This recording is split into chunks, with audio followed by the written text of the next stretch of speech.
Trigger warning, part of this episode discusses self-harm and suicidal ideation. If you or someone you care for is in need of immediate assistance and thinking of acting on suicidal thoughts, please call treatment locators and helplines in your country of residence, such as 988 Suicide and Crisis Lifeline in the United States, or Lifeline 13 11 14 in Australia. If you're struggling with mental health, we encourage you to seek the advice of your physician or other qualified healthcare provider.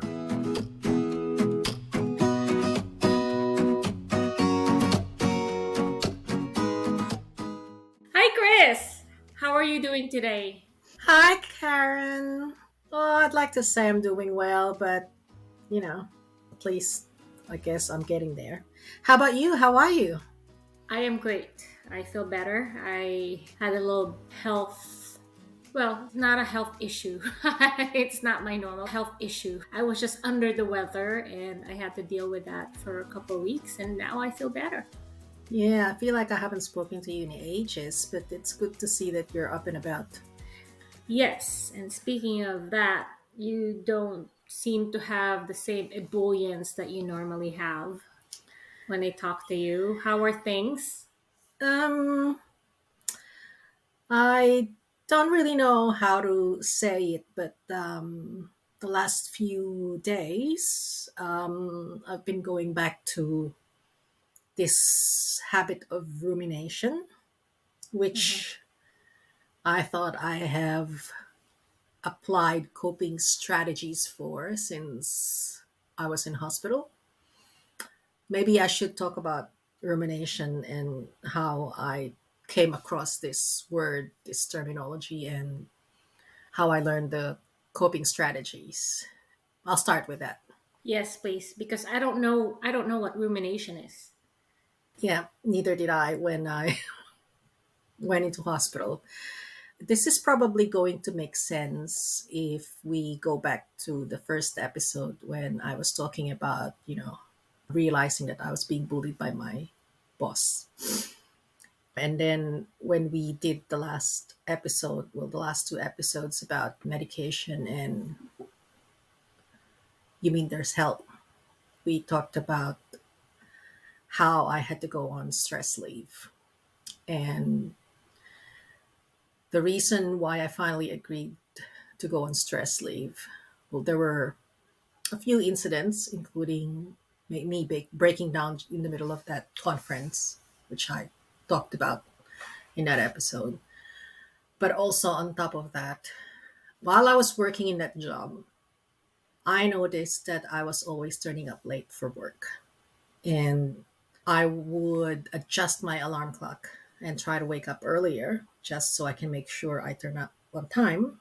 But no matter how early I adjust my alarm clock, I could not figure out why I was always turning up late for work.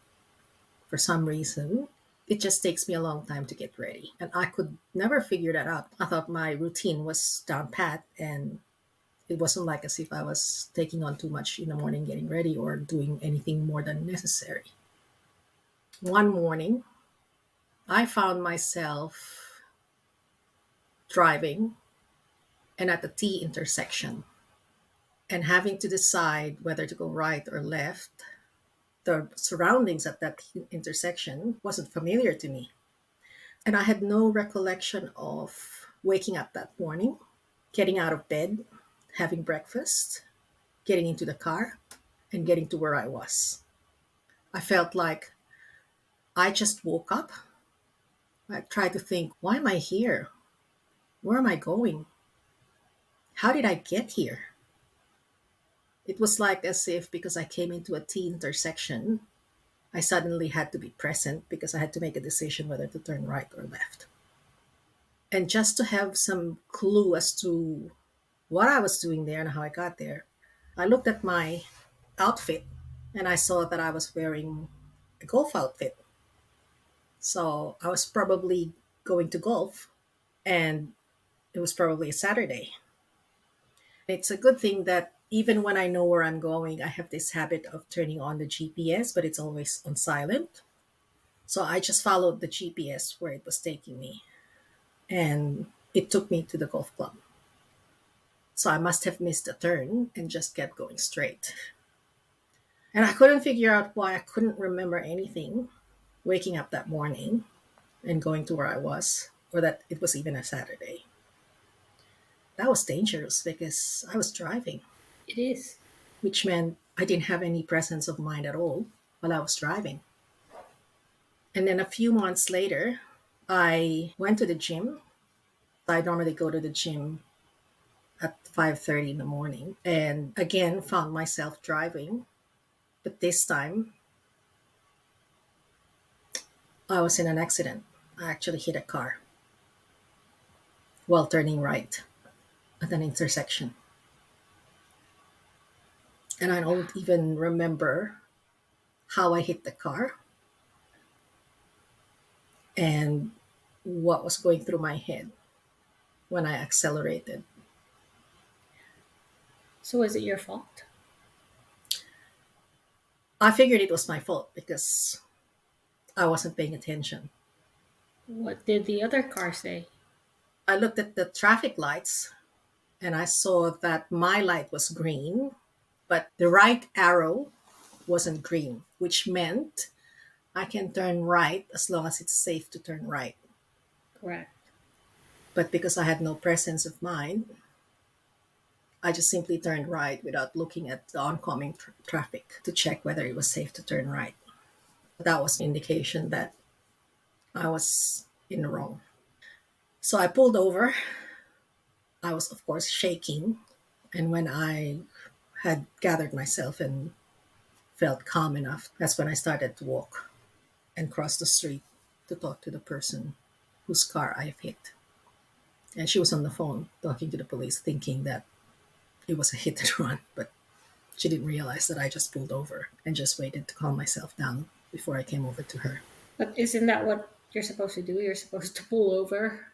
Yes, but because it was an intersection, I pulled over on the other side of the street I see.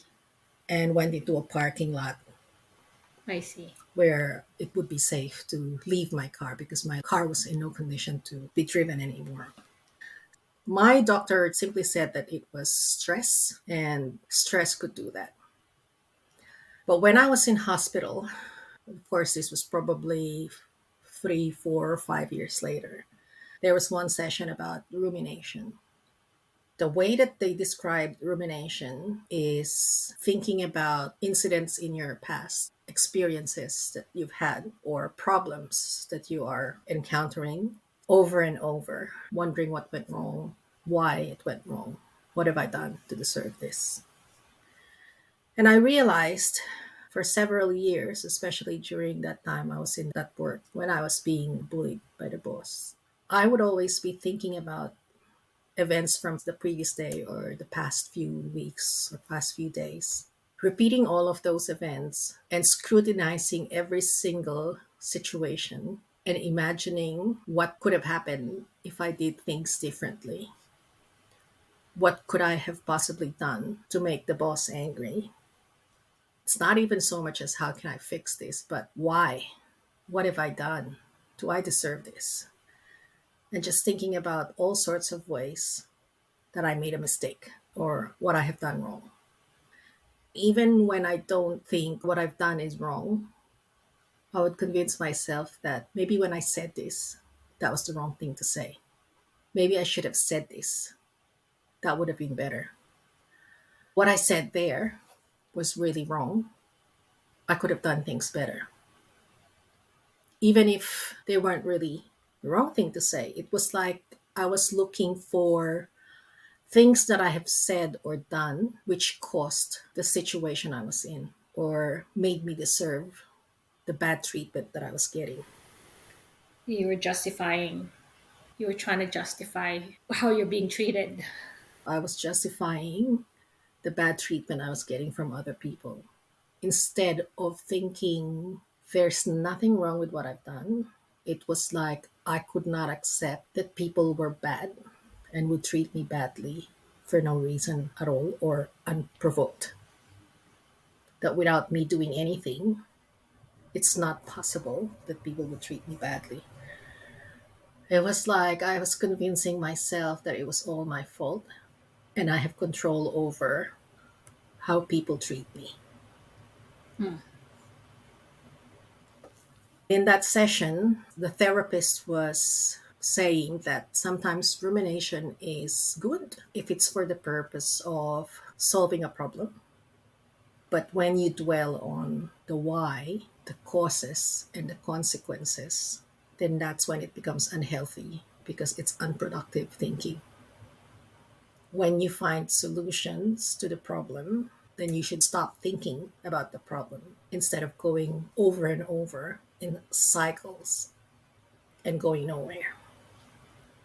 And that's when I realized that those days when I was always late for work, I was actually doing that without even realizing that while I'm going over things in my head, while I was thinking about things over and over in my head, I would actually stop moving instead of continuing to prepare my breakfast, for example.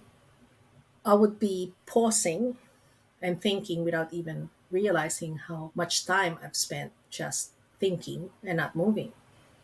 So is that the same as distraction? I don't know if you can call it distraction. When you say distraction, in what context are you using that word? It was distracting to you. That's why you cannot pay attention to the tasks in front of you. You're distracted by that continuous thought, that looping thought of what did I do? What did I do to deserve this? What did I do wrong for them to treat me this way? I feel like more than the word distraction, I think a more appropriate word is obsession. Obsession. It was like I was obsessed with thinking about things over and over. And the daily tasks or the task that I have at hand is the distraction. I see. I go about my day just going through things in my head over and over. And I'm only distracted from that obsession when I have a task that I need to do. Since you were made aware of that, what are the steps that you can do? In the hospital, in that session, the first lesson for me was to try to distinguish rumination from reflection. Awareness that what I was doing was rumination and not reflecting was a good first step. And what is reflection? Reflection is when you look back at your experience, what's happened, or your current situation, and thinking about solutions, focusing on the how it happened, and how it can be fixed. How can I solve this? What can I do to make this better? How can I get out of this situation?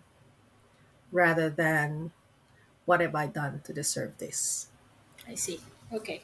I was still left with a question of how do I then stop myself from ruminating? So when another session came up about coping strategies, I can't even remember the name of the topic. But anyway, one of these sessions was talking about diffusion and described that our thoughts most of the time are so intense that we actually feel like they're real. So whenever I ruminate, I actually feel myself going back into that situation. When I try to convince myself that I deserve this, this is the reason why they did this to me. What I've said was wrong, and that's probably why that prompted that person to treat me badly. I become so engrossed with that thought that I actually feel like it's real and it's the truth. But what that session taught me was that your thoughts are not reality, and you have to diffuse yourself from your thoughts. The first thing that you can do to cope with that is to be aware when you're actually having those thoughts and acknowledge it and say, ah, I'm having a thought about whatever that situation is. Ah, here I am again, having a thought about this and that. It's acknowledging that it is just a thought and it's not actually happening to me over and over again. It's not reality. so I don't need to feel the pain of what my thoughts are telling me, what those reasons are why I deserve to be treated badly. At first, when I heard that, that sounds a bit silly. I mean, just acknowledging and saying, I'm having a thought about this, I'm having a thought about that. I can't imagine how that could help. But since I'm already in a hospital and needed help, and they're giving me the tools to help me, it wouldn't hurt to give it a try.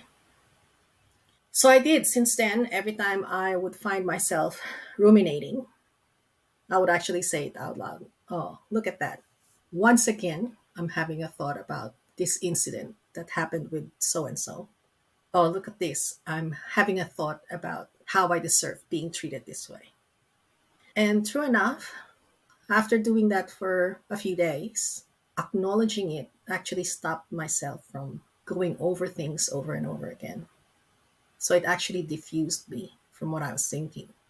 When I told my psychiatrist about that, I said I didn't really think that was going to work, but she said, yes, and also another form of diffusion is if you find yourself worrying, you can try to imagine yourself grabbing all of those thoughts from out of your head. And because I like playing golf, throw all those thoughts onto your ball so that when you hit your golf ball with your club, you're letting all those worries fly and go away. And that has worked for me. Do you find yourself ruminating less now? After that stint in the hospital, yes, I found myself free of these thoughts. And if you remember in the last two episodes, I was talking about how all of these thoughts were causing me headache, so much pain in my head that I thought the only way to stop myself from thinking was to put a gun in my head and blow my brains out. Since learning about that strategy, that has helped me relieve myself of that pain. Once I acknowledge that I'm having that thought, I stop thinking and I stop going through things over and over. And I thought since then, I've already learned how to cope with that. The last few days, however, because of my current situation, which is an entirely long episode altogether, so I'm not going to discuss that at the moment. Maybe at a later episode I will. Lately, last few days, I find myself ruminating again. Last Saturday, while I was getting ready for golf, and my husband and I normally leave at the same time at around 8:30 in the morning every Saturday. I always make sure that I wake up early enough to make it for that 8:30. And last Saturday, I didn't do anything different. My routine was the same. My husband kept coming upstairs and saying, "Are you ready? Are you ready?" I was wondering why does he keep asking me if I'm ready. And then when I finally got into the car, I looked at the time and it was 9:20. I was 50 minutes late. The whole time that my husband was asking me if I'm ready, I was just sitting in the bedroom with my clothes next to me. I don't know. I just sat there for several minutes putting on my clothes for however long that was. And you can imagine how long that was because he kept asking, "Are you ready? Are you ready?" And that's when I realized that I was ruminating again and thinking about why I deserve this. What could I have possibly done to deserve this? I've been a good person, always grateful for all the good things that come my way, and I always make sure to express that. And yet I feel like I'm being punished because no matter what I do, and I have done everything I can to solve this problem that I have come up with all sorts of ways to find a solution and to get to the next step and make progress solving this problem. And yet I'm still not going anywhere. Maybe that was the reason why, instead of reflecting, I had gone back to rumination because I have run out of solutions and ways to deal with my problem, and therefore went back to just simply asking, what have I done to deserve this? I must be a really bad person to deserve this. Wow, that is a hard situation to be in. Your situation is not, it's not an easy solution. I mean, I know your current situation. Would it help if, let's say, you just write all this, write all your questions? Because it's obviously weighing you down, even though it doesn't have any answers. Yeah. That's why you keep ruminating. Yeah. Would it help if you write down all these questions and no one has to see it? And, because when you do it just confidentially, you can write everything you want, everything that you're thinking about, you're ruminating about, put it in, let's say, an envelope. Yeah. And if you light it up, you burn it, just like it's a sign of letting go. Do you think that would help? I guess it would, because that's a combination of journaling Yes. and then diffusion, because you're burning it and letting it go. Yes. I mean, I don't know. What I learned from therapy is that the solution actually has to work for you. We can go to the same therapist, we can have the same problem, but the way they'll make you approach it to get over that hump is who you are as a person.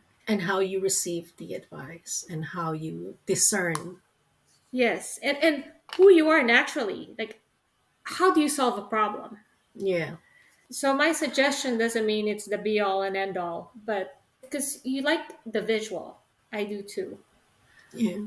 But if you physically burn it and you say, all right, I'm throwing this out to the universe, go, go, I'm letting you go. I'm ridding my shoulders of the weight. I'm getting you out of my heart. You've been such a heartache. You don't deserve any more space in my life. I'm not giving you any more space. I'm done with you. Do you think that would help? Well, I'd like to say yes, In theory. in theory. But do you think that's something you could try? I think the key ingredient to that exercise is faith and hope. And that's also what my psychologist has been telling me, and even my psychiatrist has said in the past. Is there hope in there somewhere, at least? Because for us humans, no matter how destitute the situation is, hope is actually what keeps us going, no matter how bad the situation is. And my fear is I'm running out of hope and I'm losing faith that things will get better. I'm hesitant to say this because I don't want anyone to hear this and say, oh, she's trying to solve her problem or she's trying to pretend she knows the answer. But as a friend, I'm saying this to you as a friend just because I know you. You should start with putting this in your heart, not just in your head, that you're worthy. You're worthy. I don't think you feel you're worthy, do you? Deep down? I do feel that I'm worthy, and most of the time, that's actually what I tell myself, that I deserve better than this. I have been a good person. I have always shown compassion for others. I have always tried to give back.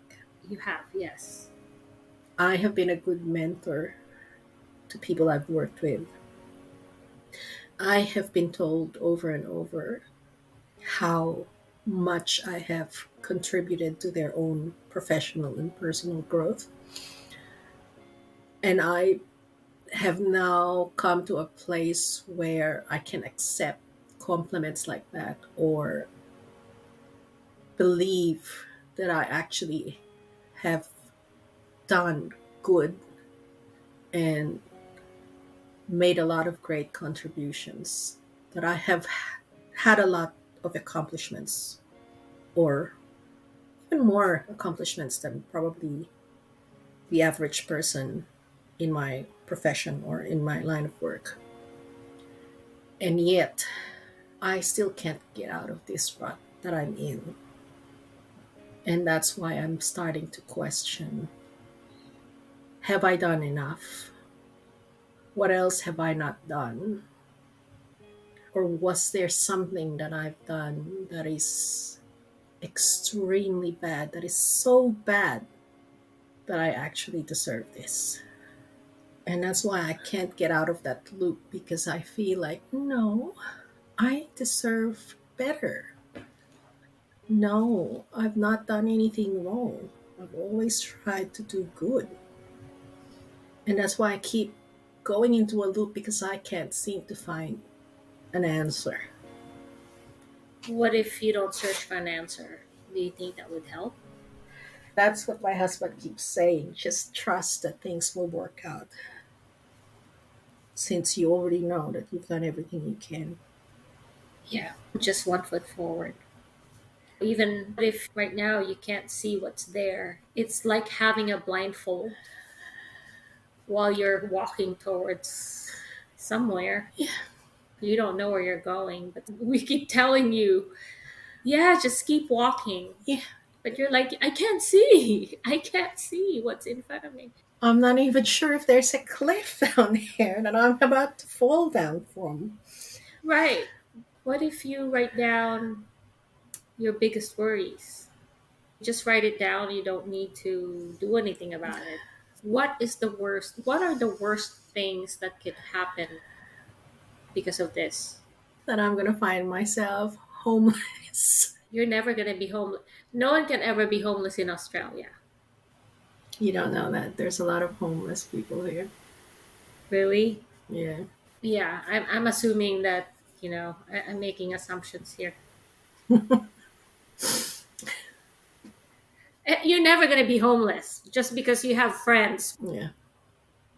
Then I'll send you guys tickets and you come here. I mean, that's why I'm like, I don't think so. This is the extra room. This could be your bedroom. See? There. I mean, Yeah. that's one of the things. The worst that can happen, and now we're laughing about it. And you said you could be homeless. Yeah, I was just about to say that. I don't think my husband's family would allow that to happen. Yeah, that's why I'm making this statement for a fact. So, right there, you realized that's never going to happen. Well, I told my husband last night, we could lose our house. And he said, no, we're never going to lose our house. Situations change. You just never know. Things happen overnight. You just don't know. Yeah. Life is short. I like to say this, life is short. And sometimes, well, a lot of times, things that you plan is actually not what happens. Just like when we moved back to California, we never even planned on moving back to California, and it just happened. Nothing is ever final. Nothing is ever cast in stone. Mm. Things could change tomorrow. There's not one solution. Yeah.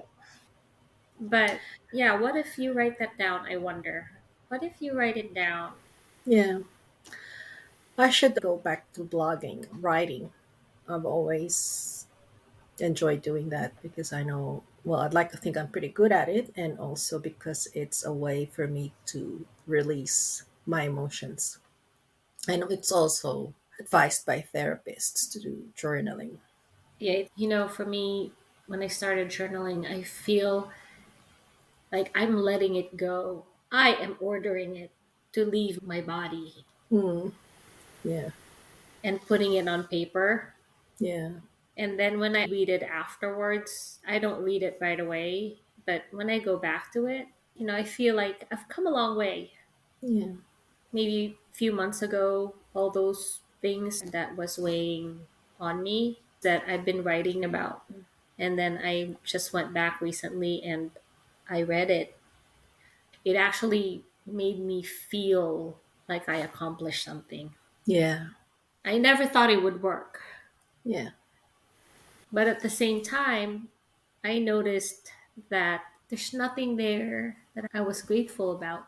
They were all things that I wasn't happy about. They were things that were weighing on me. Yeah. There's no gratitude. And I realized that in my moments of despair, I didn't see any light. I never believed there was a light. And reading it back. Reading it back, it made me realize that, yeah, there were actually good things too that were happening during that time when I was in despair. Mm, And that made me conscious now of looking at, also finding the things that I need to be grateful about today. yeah. But it's a day to day decision. Yeah. I'm not going to say I'm going to be grateful tomorrow, but I make an effort. The past 2 weeks has been tough on me, that health wise, because I was fighting some kind of virus. That's what the doctor said. Yes. So here I was getting worried about, oh my gosh, is this another disease that I have? And we're going to find out. Yeah. But I had to remember what I read in my journal.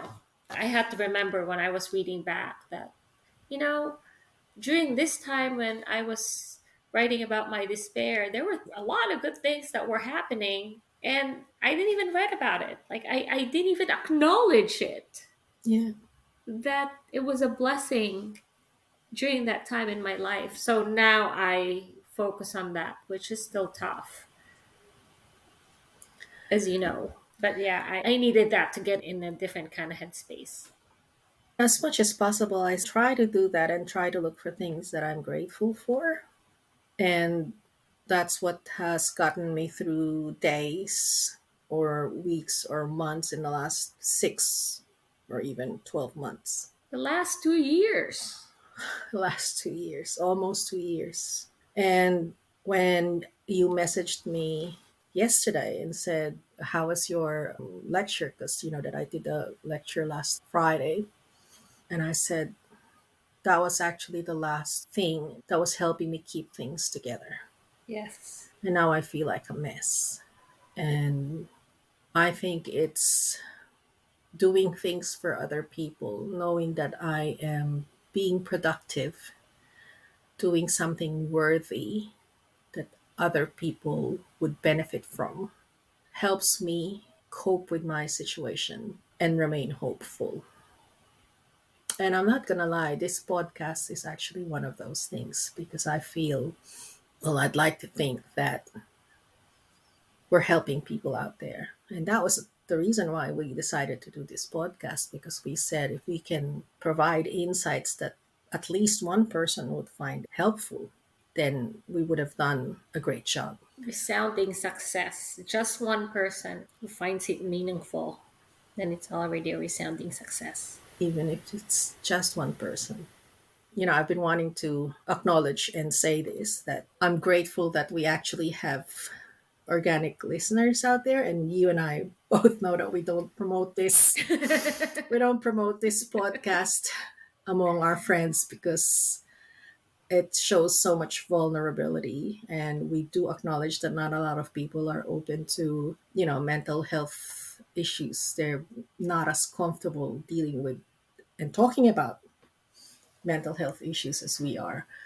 So we don't really promote it, and yet we still have organic listeners out there. So I've been wanting to give a shout out to listeners from, you know, we've got listeners not just from the US where you are, several parts of the US, if I may add, like Madison, Ashburn, Wisconsin, or Virginia.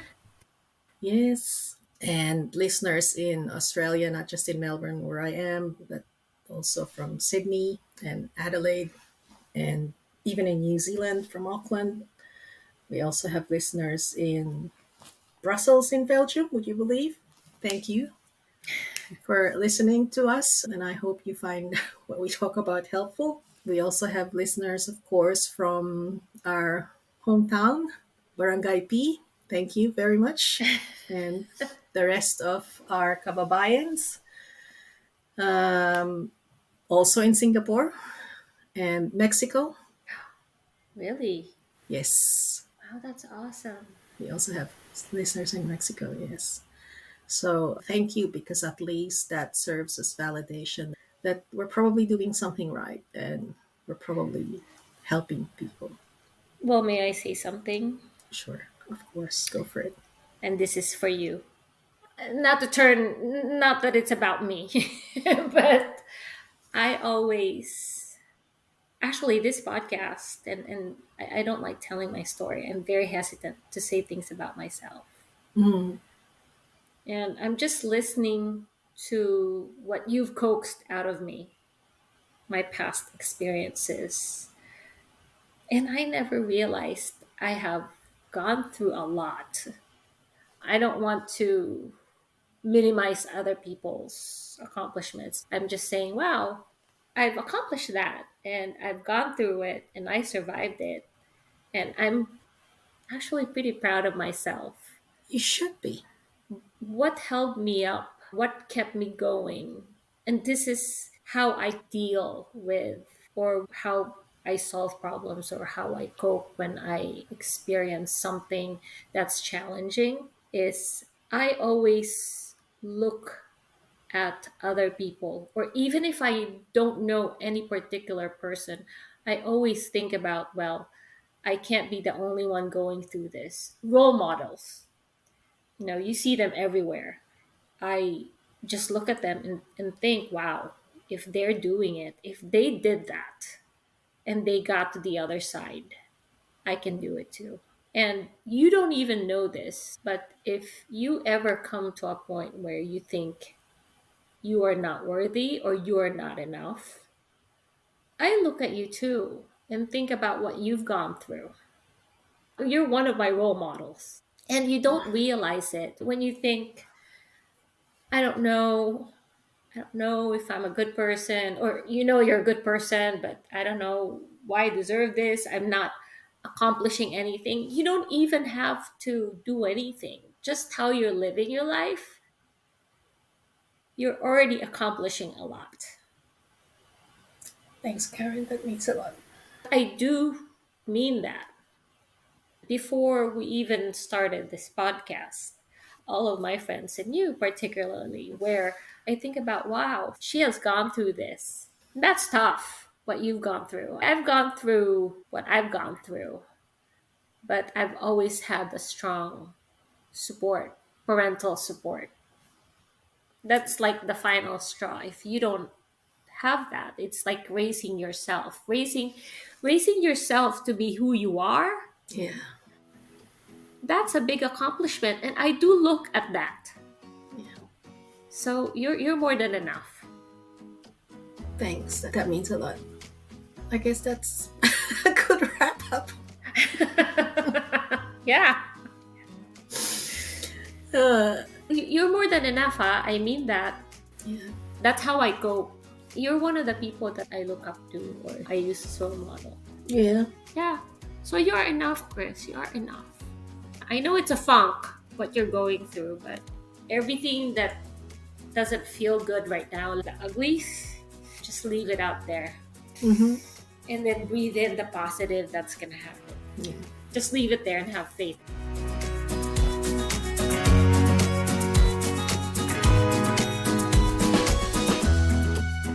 Am I Okay is intended for mature audiences as it discusses topics that can be emotional and upsetting. Stories, experiences, recollections, opinions, or insights shared by us are our own and does not reflect or represent the views and opinions of medical practitioners or other experts in mental health. The podcast or any linked materials should not be construed as medical advice, nor is the information a substitute for professional expertise or treatments. If you're struggling with mental health, we encourage you to seek the advice of your physician or other qualified healthcare provider. Please do not disregard professional medical advice or delay seeking it because of something you have heard from this podcast. If you or someone you care for is in need of immediate assistance, please find treatment locators and helplines in your country of residence, such as 988 Suicide and Crisis Lifeline in the United States, and Lifeline or Beyond Blue in Australia. Thank you so much for listening. If you would like to get in touch with us, you can reach us through our socials and follow us. You'll find our handle in the episode description. Or, if there's anything you'd like us to talk more about, you can email us through amiok@gmail.com. If you have friends or family who you think would be interested in what we share, please tell them about us. They can find our podcast in any directory they get their podcast from. And please go on and rate us. It will let people know about us and find us. Once again, thanks for listening. Cheers.